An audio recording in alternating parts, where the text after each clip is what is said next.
व्यासपीठ पर बैठकर अमर्यादित बयान दो, फिर बंद कमरे में बैठकर माफी मांग लो। आजकल यही ट्रेंड चल रहा है। धर्म रक्षा संघ कथा व्यासपीठ के लिए बने नियम, जो भी इसका उल्लंघन करे उसका हो बहिष्कार। धर्म रक्षा संघ द्वारा परिक्रमा मार्ग स्थित चैतन्य कुटी में अखिल भारतीय श्री पंच त्यागी अखाड़ा के महामंडलेश्वर स्वामी रामस्वरूप दास महाराज की अध्यक्षता में एक धर्म सभा का आयोजन किया गया, जिसमें वर्तमान समय में कथा व्यास महामंडलेश्वर इंद्रदेव द्वारा पवित्र व्यासपीठ पर बैठकर अभद्र, अमर्यादित एवं अश्लील भाषा का प्रयोग करने पर आक्रोश व्यक्त किया गया। धर्म रक्षा संघ के राष्ट्रीय मार्गदर्शक महंत मोहिनी बिहारी शरण ने कहा कि वृंदावन का एक महामंडलेश्वर इंद्रदेव, जिसने व्यासपीठ पर बैठकर रामलीला में प्रभु श्री राम और माता सीता के पात्र बनने वालों पर अनर्गल और अमर्यादित भाषा का प्रयोग किया है, ये अत्यंत ही दुर्भाग्यपूर्ण है। महंत फूलडोर बिहारी दास ने कहा कि इंद्रदेव इससे पूर्व में भी कई बार विवादित हरकत कर चुका है, इसे अब माफी नहीं दंड मिलना चाहिए। महामंडलेश्वर रामस्वरूप दास महाराज ने कहा कि ये कालनेमी धर्म का हिस्ट्री शीटर है। रासाचार्य स्वामी लेखराज शर्मा ने कहा कि ऐसे घोर पापी का व्यास मंच पर बैठने का किसी भी प्रकार से अधिकार नहीं होना चाहिए। धर्म रक्षा संघ के राष्ट्रीय अध्यक्ष सौरभ गौड़ ने कहा कि आज की बैठक में निर्णय लिया गया है कि मंगलवार को अक्रूर मंदिर में एक बड़ी धर्म सभा की जाएगी, जिसमें कथा व्यास इंद्रदेव के लिए दंड का विधान घोषित किया जाएगा और आगे की कार्यवाही की भूमिका तय की जाएगी। महामंडलेश्वर स्वामी कृष्णानंद महाराज ने कहा कि कुछ समय पूर्व इंद्रदेव ने अपने पैरों में पवित्र धार्मिक चिन्ह स्वास्तिक बनवा करके सनातन धर्म का अपमान किया। महामंडलेश्वर स्वामी रघुनाथ दास महाराज ने कहा कि आजकल कुछ कथा वाचकों की बुद्धि भ्रष्ट हो गई है। पहले मंच से विवादित बयान देते हैं, फिर बंद कमरे में बैठकर माफी का वीडियो बनवा लेते हैं। यही आजकल ट्रेंड में चल रहा है। व्यास मंच के लिए नियम बनना चाहिए। महाराज जी, आज एक बैठक की गई है चेतन कुटी में, क्या निर्णय लिया गया है इंद्रदेव महाराज के खिलाफ? वंदे बलवसुधराम कृष्णम वंदे जगत गुरु। सभी संत महंत मंडलेश्वर बेलवासी रासाचार्य विराजमान हैं। इंद्रदेव जो पहले भी उन्होंने गलती का स्वस्ति लगा के पैर पर पंचामृत और तुलसी चढ़ाई, इसका मैं विरोध किया था। क्षमा कर दिया। अब दूसरी गलती ऐसे किया है, कई बार गलती किया है, ये तो हद हो गई। हम रासाचार्य बैठे हैं और रासाचार्य जो बैठे हैं उनका पुत्र राम बनते हैं, सीता बनती हैं, राधा कृष्ण, तो खुद अपने पुत्र को साष्टांग दंडोत करते हैं। हम भी रासाचार्य यहाँ जाता हूँ तो साष्टांग दंडोत करता हूँ। जानता हूँ ये पुरुष है, लड़के हैं, फिर भी राधा बने तो साष्टांग दंडोत कर, तो उसका जूठन में का पैर छूता हूँ। उस समय वो लड़का ने, वो तो जानकी स्वरूप है, राम स्वरूप है, राधा कृष्ण, इसलिए इस भाव से हम लोग उनको पढ़ना होगा। उनको इस तरह से कथा पर बैठ करके और ऐसे मुंह करके हंसी उड़ाना, ये महान पाप है, इस निंदा है। जैसे विदेश में इस निंदा का मृत्युदंड दिया जाता है। हम साधुओं को ऐसा नहीं कहूँगा, लेकिन इस निंदा का विरोध करने पर कारावास देना चाहिए, आजीवन कारावास। आइंदा कोई ऐसा इस निंदा का उच्चारण नहीं करे।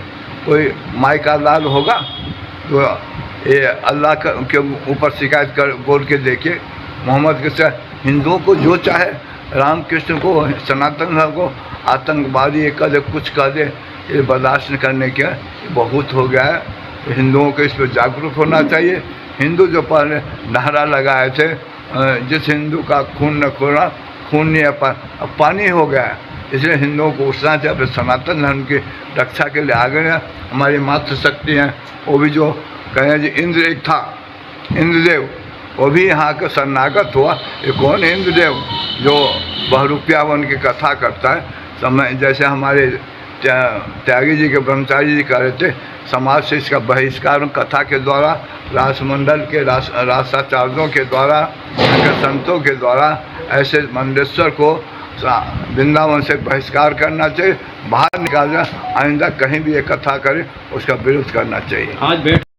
आज की बैठक में क्या फैसला लिया गया? आज धर्म रक्षा संघ की एक बैठक, इंद्रदेव जी के द्वारा जो अनर्गल प्रलाप किया गया, व्यास मंच पर बैठकर हमारे प्रभु श्री राम और सीता जी के बारे में और अन्य पात्रों के बारे में उन्होंने जिस तरह से अश्लील और निकृष्ट भाषा का प्रयोग किया, उसके संबंध में हमारे धर्म रक्षा संघ की साधु संतों की एक बैठक थी और उस बैठक में उनके उस बयान की और स्वयं उनके क्रियाकलापों की घोर निंदा की गई। और आज की बैठक में ये निर्णय लिया गया कि आने वाली 30 तारीख को यानी परसों मंगलवार के दिन एक बड़ी धर्म सभा की जाएगी यहाँ अक्रूर मंदिर में, जिस धर्म सभा में हमारे वृंदावन के समस्त रासाचार और भागवताचार, धर्माचार और हमारे साधु संत, उनके साथ हमारे धर्म रक्षा संघ के सभी कार्यकर्ता शामिल होंगे। उस धर्म सभा में ये निर्णय लिया जाएगा कि इस व्यक्ति को किस तरीके का दंड दिया जाए, क्योंकि इंद्रदेव को अब माफ़ी देने के लिए कोई तैयार नहीं है।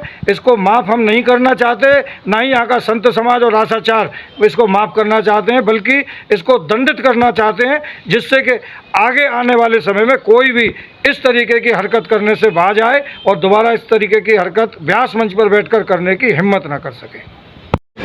सर्वप्रथम तो मैं कहूँगा कि ऐसे नालायकों के नाम के आगे महाराज लगाना, उस महाराज शब्द का भी अपमान करना।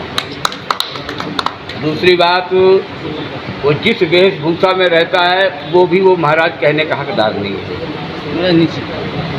तीसरी बात, वो जिस तरह से अश्लीलता पूर्ण, और हमारे साहित्य में कोई ऐसा शब्द नहीं है कि उसकी जो बोली हुई भाषा है उसको हम उन शब्दों में व्यक्त कर सकें, बहुत ही दुखद है, बहुत ही निंदनीय है और उसका ये कृत्य अक्षम्य है।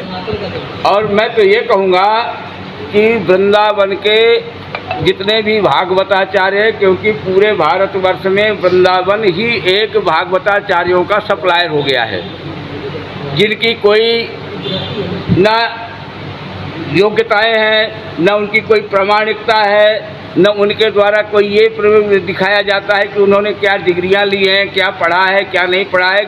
केवल वो स्वामी अखंडानंद जी महाराज का एक बहुत बड़ा एहसान है इन लोगों के ऊपर में को 7 दिन की कथा का एक लिपिबद्ध करके चले गए, उसी को रट करके और जाके बैठ के भागवताचार्य बन जाते हैं। इनको कोई संस्कृति का ज्ञान नहीं है, इनको अपने सनातनी परंपराओं का ज्ञान नहीं है, और ये न तो सनातन के प्रति ये वफादार हैं, न संस्कृति के प्रति वफादार हैं, ये केवल अपने धंधे के प्रति वफादार हैं। न इनके अंदर में किसी की सद्भावना है, न इनके अंदर किसी के प्रति सत्कामना है, और न ये किसी के इच्छा पूर्ति के लिए, चाहे अगर एक प्रकार से भागवत के तो कई स्वरूप हैं, कई रूपों में लोग करवाते हैं, तो उनको मोक्ष तो ये क्या देंगे, उनकी कोई कामनाओं की पूर्ति का इनके अंदर कोई भाव, इनकी केवल अपनी कामना पूर्ति होती है और उसके लिए ही ये इस तरह के उटपटांग शब्दों का व्याख्यान देते हैं। तो मैं तो ये कहूँगा कि यहाँ के समस्त भागवताचार्य, सारे यहाँ के संत महंत, श्री महंत, महामंडलेश्वर, अखाड़े के जो भी हैं, एक बैठक करके एक यहाँ आचार संहिता बननी चाहिए इनके प्रति, जितने भी कथावाचक हैं, और जो इस तरह के महामंडलेश्वर लिख करके जो कथा कर रहे हैं, इनके लिए तो विशेष अनुशासनात्मक रूप से एक विशेष आचार संहिता बननी चाहिए। और इस तरह का ये जो कार्य इन्होंने किया है, इनके ऊपर पूर्ण रूपेण ये प्रतिबंध तो लगना ही चाहिए कि ये वृंदावन में अब कम से कम 1-2 साल कथा नहीं करें। वैसे तो आजीवन इसको वृंदावन में कथा करने का हक नहीं होना चाहिए, इतनी पवित्र भूमि में बैठ करके। को लेके और राम जी को लेके जो टिप्पणी की गई है व्यास पीठ पर बैठ के, उसके लिए आज क्या निर्णय लिया? अभी निर्णय तो संत जनों को करना है। आज तो सभी ने आपस में विचार विमर्श किया है, विचार रखे हैं सभी ने अपने। ये निर्णयात्मक बैठक तो बाद में होनी है, लेकिन अभी यहाँ भी जो सभी ने संतों ने विचार रखे हैं उसमें यही कहा गया है कि उसका बहिष्कार होना चाहिए, वो क्षमा याचना के योग्य नहीं है, उसको दंड दिया जाना चाहिए। क्या बार बार इस तरह का कृत्य करने के बाद क्षमा, जैसे अभी प्रदीप मिश्रा जी टाइटल में रहे, उससे पहले मुरारी बापू थे, इस तरह के जितने भी हमारे भागवताचार्य हैं, इस तरह का जो बार बार अभद्र भाषा का प्रयोग करते हैं व्यासपीठ से, कहीं ना कहीं ये वृंदावन की छवि को धूमिल करना जैसा नहीं लगता आप लोग? जी बिल्कुल, और क्या, क्योंकि ये जो भागवत वक्ता जो व्यासपीठ से जो बात करते हैं वो उसमें वृंदावन और ब्रज की ही छवि होती है। अगर बाहर वो लाइव कथा चला रहे हैं या कहीं भी बैठकर बात कर रहे हैं तो एक व्यक्ति अगर बोल रहा है तो वो सभी भागवत वक्ता हैं, उन्हीं की छवि धूमिल हो रही है, वृंदावन की छवि को खराब कर रहे हैं। ये अधर्मी लोग हैं, ये धर्म से जुड़े हुए लोग नहीं हैं, ये अधर्मी हैं, ये तो धर्म के विनाश के लिए पैदा हुए हैं, ऐसा लगता है। महाराज जी, जिस तरह से हम देख रहे हैं कि व्यास गद्दी पर बैठकर अनर्गल बातें करना, ठाकुर जी के प्रति अशब्द बोलना और उस तरह की भाषा जैसे कि हम कह सकते हैं कि गली मोहल्लों में भी नहीं बोली जाती, उस तरह की व्यासपीठ पर क्या ऐसी कार्रवाई होनी चाहिए कि इस तरह के कृत्य रुक सकें? देखिए, आज धर्म रक्षा संघ की बैठक इसी वजह से मद्देनजर रखी गई है कि अनर्गल जहाँ जहाँ सुनने में आता है सोशल मीडिया के माध्यम से सस्ती लोकप्रियता पाने के लिए, लोगों को हंसाने के लिए आज हमारे भगवान के पात्रों को मजाक बना दिया है। आज जितने भी महापुरुष जो पुराने हुए हैं वो सब रासलीला और रामलीला देख देख के ही संत बने हैं।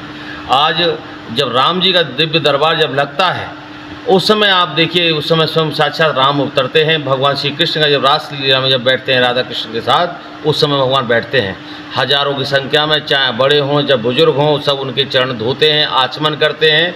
आप उनके पीछे वाले जीवन के बारे में आप क्या बोलना चाहते हैं? और भरी स्टेज पर आप सनातन की बात करने वाले, आप सनातन की सब कार्य करने वाले, आप क्या दिशा देना चाहते हो? सनातन को किस तरह मोड़ना चाहते हो? आपकी इस तरह की भाषा, इस तरह की मर्यादित संत समाज इसकी घोर निंदा करता है और इसके ऊपर निर्णय लिया जाएगा। अखाड़ा परिषद से भी बात हुई है और संतों से बात हुई है। अगली बैठक जो होगी उनके लिए पूरे तरह से सोच के हम लोग उन्हें दंडित करेंगे और उनका बहिष्कार करेंगे वृंदावन समाज से, अगर ऐसा दोबारा से करते। महाराज जी, इस तरह से मथुरा की रामलीला हो, वृंदावन की रामलीला हो, विश्व में यहाँ से मंडलियाँ जाती हैं और एक परंपरा है मथुरा शैली, वृंदावन शैली की, जिसे लोग पसंद भी करते हैं। क्या ऐसी कह सकते हैं कि एक मानसिकता बनाई जा रही है कि इन पद्धतियों को ब्रज से दूर किया जाए? देखिए, मैं तो ये कहूँगा इंद्र देवानंद को, इन सभी रासाचार्यों की, रामलीला कमेटी जो उन्होंने अपना जीवन झोंक दिया है, पूरा परवाटी झोंक अपनी लगा दी जीवन में, समाज को, धर्म को बढ़ाने के लिए, उनके सभी के इसी चरणों को धोके पिए तो भी इसके पाप नष्ट नहीं होंगे, क्योंकि इतना तमड़ा कृतज्ञ किया है। सीता माता के लिए शब्द ऐसे बोले हैं, राम जी के लिए कितने भयावह शब्द बोले हैं। अरे भाई, आप मर्यादित पीठ पर बैठे हो, मर्यादित वस्तु बात करते हो, इस तरह की बात करना ये घोर निंदा की बात है। और अगर ऐसी कोई बात होती है, हम अभी रासाचार्य जी हमारे अभी कुछ आ चुके हैं, कुछ आ रहे हैं, मंडली रामलीला मंडली वाले कमेटी वाले भी लोग, कुछ लोग आ चुके हैं, उन लोगों से बात करके ठोस निर्णय लेके अगली बैठक में इनके लिए दंड का प्रावधान करेंगे। आज हम बहुत दुखी हैं। रामलीला मंडल, रासलीला मंडल बहुत दुखी है। कल भी मीटिंग हुई थी हमारी सब लोगों की। जो धर्म के ऊपर ये आघात किया है इसने, हमारा जीवन बीत गया, 4 पीढ़ी बीत गई रामलीला रासलीला करते। आज भी हम बाहर जाते हैं। मैं 5 साल से तो मैं डिप्टी CM की रामलीला कर रहा हूँ लखनऊ में। सब लोग आते हैं, सब जगह पे जाते हैं, तो पीछे जैसे आपा है पूछते हैं कि राम जी बना, इसका क्या नाम है? ये सीता जी बनी, इसका क्या नाम है? आप तो नाम नहीं बताते। हमारे राम जी, अब राम जी है, लक्ष्मण जी, सीता जी हैं। हम उनको उसी तरह भगवान करके मानते हैं। अश्लील गाने, डायलॉग कुछ नहीं, आदर्श रामलीला। आज वृंदावन की रामलीला भी नामी है, पूरे भारतवर्ष में नामी है। अब नवदुर्गा आ रही हैं, हम सब जुट जाएंगे। पर इसने जो शब्द कहे हैं, धर्म पर बहुत बड़ा प्रहार किया इसने। तो इसके लिए आप लोगों ने क्या स्टेप लिया? क्या किया जाए? उन उबाल ला रहा राम जी के प्रति, राम जी के पात्र के प्रति शराब पी के स्टेज पे जाते हैं राम जी। ये सही शक्ति वाली बात है।